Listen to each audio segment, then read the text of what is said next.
Fala, moçada, beleza? Tô aqui mais uma vez para ajudá-los no plano de estudo tutorado do Governo de Minas Gerais, pessoal. Volume 2, semana número 4. O tema dessa semana é as novas territorialidades no campo. Mas antes da gente começar, é muito importante que vocês se inscrevam no canal Escola Online, pessoal. Nos sigam também nas nossas redes sociais, nosso Instagram, por exemplo. Todo início de semana nós colocamos, aliás, todo fim de semana nós colocamos o cronograma da semana seguinte de postagens, pessoal, onde você vai saber e pode se planejar a respeito de quais vídeos, qual horário você vai ter para assistir os vídeos do Escola Online. Pessoal, visite também nossa plataforma www.plataformaescolaonline.com.br. Não esqueçam de beber água. Tamo junto, bora começar.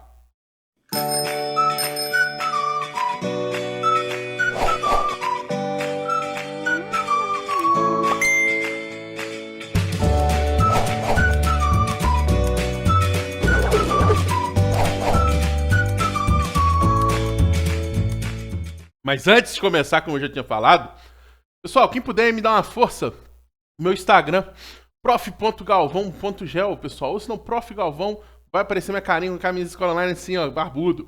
Pessoal, no meu Instagram eu tô produzindo conteúdo divertido, conteúdo vinculado à geografia. Às vezes, você mexendo no celular, você acaba tendo um aprendizado espontâneo a respeito de um vídeo que eu faço sobre os mais diversos temas da geografia. Quem puder, por favor, me dá essa força.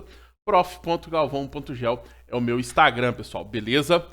Rapa mole é doce, mas não é dura não. Pessoal, vamos lá. Quando é pra falar bem, a gente fala bem. Quando é pra falar mal, a gente fala mal, né? Esse tema dessa semana foi meio sem pé nem cabeça. Por quê? Porque traz pra gente sobre o turismo rural, mas as questões são desvinculadas a esse tema. Quando a gente pega as questões, nós temos sobre turismo, não turismo rural, turismo. Temos questões sobre reforma agrária e temos questões sobre formas de produção a partir do tamanho e o tipo de propriedade. Mas tudo bem, né? Vamos fazer, estou aqui para ajudá-los. Pessoal, quando nós pensamos no turismo voltado principalmente para a questão agrária, a gente tem dois ramos muito fortes. O ecoturismo, vinculado a questões ecológicas, à natureza, e o agroturismo.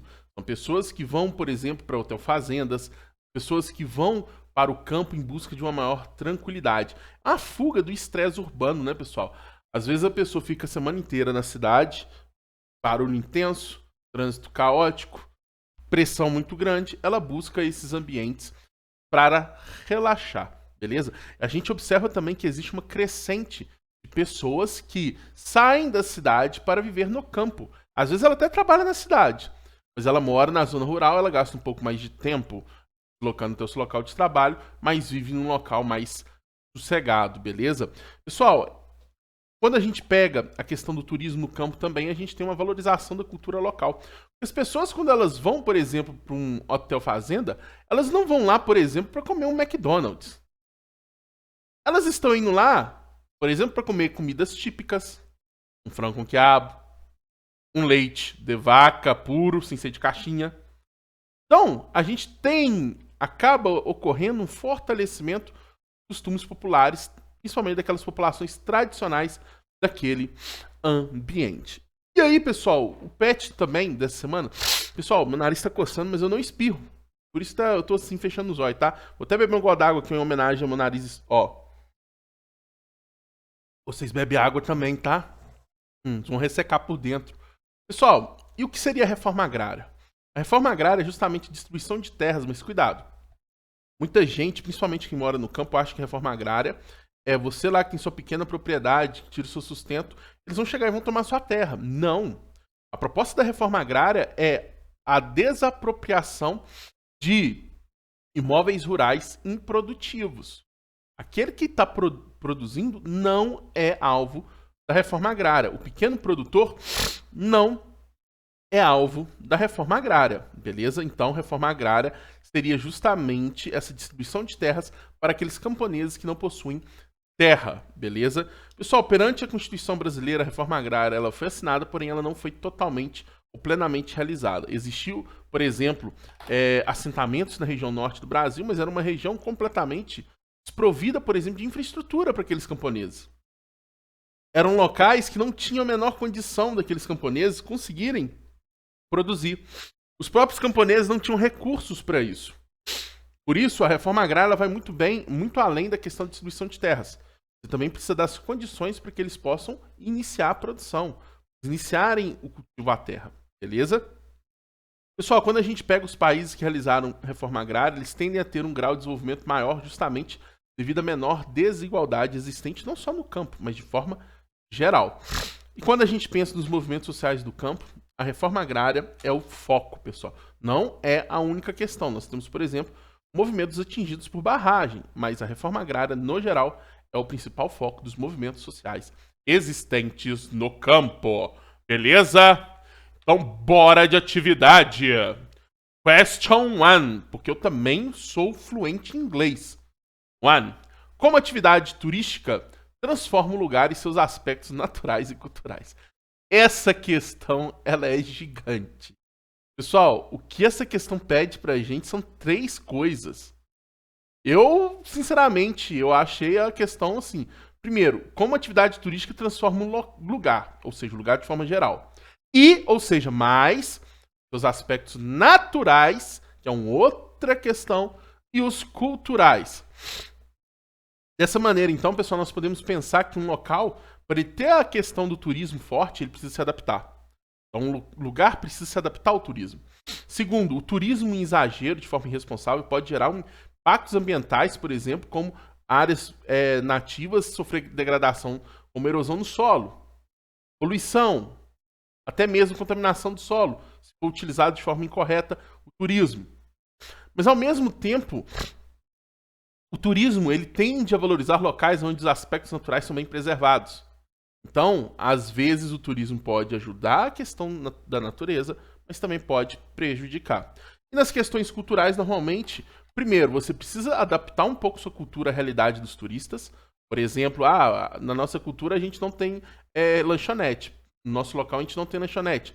Não é costume nosso vender coxinha, mas o turista gosta de coxinha. Pessoal, tô dando um exemplo, gordo fala de comida. Então você acaba adaptando um pouco, não descartando, mas modificando um pouco algumas questões culturais, mas o turismo sempre valoriza também, normalmente valoriza a cultura existente em determinado local. É como se você conseguisse colocar a questão cultural local como um fator a mais atrativo ao turismo, beleza? Então, pessoal, essa questão número 1 aí, ela é grande. Às vezes ela fica até um pouco confusa, porque a gente vai para um lado, vai para o outro, volta para o outro, então... Mas é mais ou menos por aí que eu pensei nela. Se algum professor... inclusive, eu queria mandar um abraço para todos os professores que estão assistindo. Pessoal, por incrível que pareça, eu tenho recebido mensagens de vários professores. Imagino que eu já recebi mensagem de, sei lá, uns 15 professores aí esse ano. E sempre é muito bacana a interação que eu tenho com eles. Se você, professor, está assistindo meu vídeo, não concorda com minhas correções também, isso ainda não aconteceu, vamos discutir. Eu estou aberto à discussão, porque eu também não sou completamente o dono da verdade. Eu também estou apto ao erro, né? Mas aí um abraço a todos os professores, isso me deixa muito feliz, porque demonstra como o meu trabalho está sendo visto, né? Se tem professores me assistindo, é porque eu estou sendo divulgado. Obrigado aos alunos por isso, e os professores, um forte abraço. Questão número 2. Por que a atividade turística tem um papel na articulação e organização do espaço geográfico? Pessoal, primeiro, o que é espaço geográfico? Espaço geográfico, pessoal, é objeto de estudo da geografia. Se alguém perguntar para você na rua, o que é espaço geográfico? Alguém parar assim, desesperado para você, moço, por favor, o que é espaço geográfico? Você não vai passar vergonha. Você tá me assistindo aqui agora. Meu celular só apita quando eu tô dando aula. Vocês já perceberam que eu falo isso com vocês? Aí, ó. Fico o dia inteiro calado. Na hora que eu ligo aqui pra gravar a escola online, ele... Pessoal, espaço geográfico, voltando, é justamente o objeto de estudo da geografia. Então, o que a geografia estuda? Espaço geográfico. Espaço geográfico, basicamente, é uma mescla entre natureza e sociedade. Mais precisamente, o espaço geográfico é a relação existente entre o meio natural e o social. A relação existente entre eles. beleza? Tanto que quando a gente pensa no espaço geográfico em si, é relação sociedade-natureza, ok? Pessoal, então, nós podemos pensar como o turismo tem um papel na articulação e organização do espaço geográfico. Pessoal, primeiro, o turismo é uma atividade que necessita de alguns amparos. Por exemplo, não adianta você ter um local maravilhoso se você não tem onde o turista ficar. Então você necessita, por exemplo, de uma rede hoteleira, pousadas, hostels e assim por diante. O turismo exige uma infraestrutura básica. Bancos ou caixas eletrônicos, restaurantes, locais de visitação, porque não adianta você ter um local. O turista fica muito pouco tempo ali. Você tem que ter atividades atrativas naquele ambiente.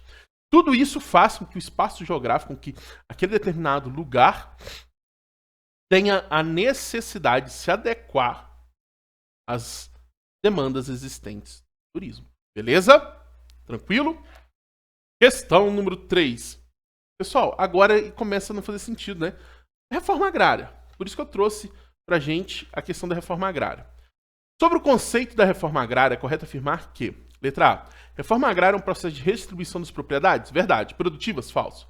Seriam as propriedades improdutivas. Você aí que mora na zona rural.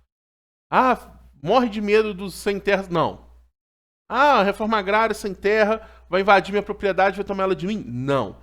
Sua propriedade está produzindo, se você tira o seu sustento, ela não é visada. Agora, se você tem uma propriedade e você está ali só deixando ela valorizar para vender mais caro, aí sim ela poderia estar plausível a ser desapropriada justamente para ser utilizada como um assentamento. Isso daí sim. Mas se você produz, se você tira o seu sustento dela, fica tranquilo. B. Pessoal, só porque perante a lei você é obrigado a dar função à terra, seja ela rural ou também urbana. Você tem, por exemplo, um terreno no centro de uma cidade e você deixa ele só para valorizar, depois vender ele mais caro, isso perante a lei não é legal. Por isso que às vezes as pessoas criam simplesmente estacionamentos em áreas supervalorizadas. É para dar uma função àquela terra para ele não ter, para ele não abrir brechas para o poder público poder desapropriar aquele ambiente. B. A reforma agrária é um processo de restribuição das propriedades rurais improdutivas. Verdade. Para camponeses que não possuem terras. Corretíssimo. Vou até beber um gole d'água em comemoração à letra B de beber água. Professor, por que não é a letra C? A letra C não, a letra D. A reforma agrária é um processo de redistribuição das propriedades rurais improdutivas. Ok. Só atende quem tem condições para produzir na terra? Não, pessoal. A reforma agrária, ela acaba atendendo todos aqueles, principalmente aqueles mais necessitados. Mas isso é um problema. Por quê? Acaba que quem não tem condição de produzir na terra, quando ele recebe uma pessoa financeiramente muito frágil, vamos dizer assim, ela às vezes consegue ganhar um pedaço de terra. Porém, ela não tem condições de produzir. Por isso que se exige um pouco mais da reforma agrária, além do acesso à terra. Você também precisa dar as condições para se produzir nela. Beleza? Mas a resposta é a letra B, de Blaziken, ou de beber água. Atividade número 4. No Brasil, a reforma agrária nunca foi plenamente realizada. Verdade. Um dos principais fatores que impedem a realização no país é a falta de interesse dos camponeses em adquirir propriedades. Pelo contrário, eles lutam por isso. O MST é um grande exemplo. Falso.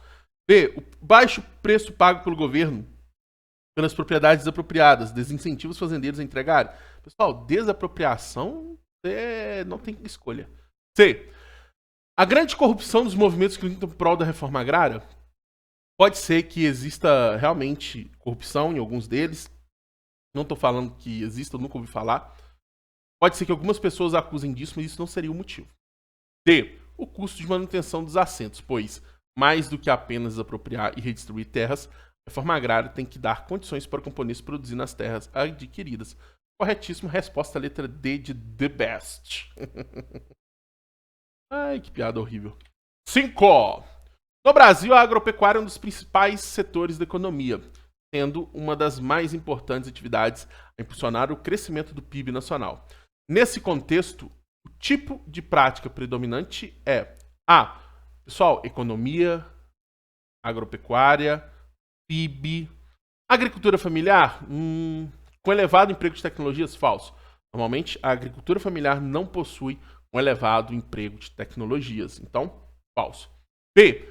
O agronegócio com predomínio dos latifúndios? Corretíssimo, pessoal. Aí nós estamos vendo grandes quantitativos, por exemplo, da balança comercial brasileira, que afetam diretamente a balança comercial brasileira, é o agronegócio, os latifúndios normalmente vinculados à monocultura.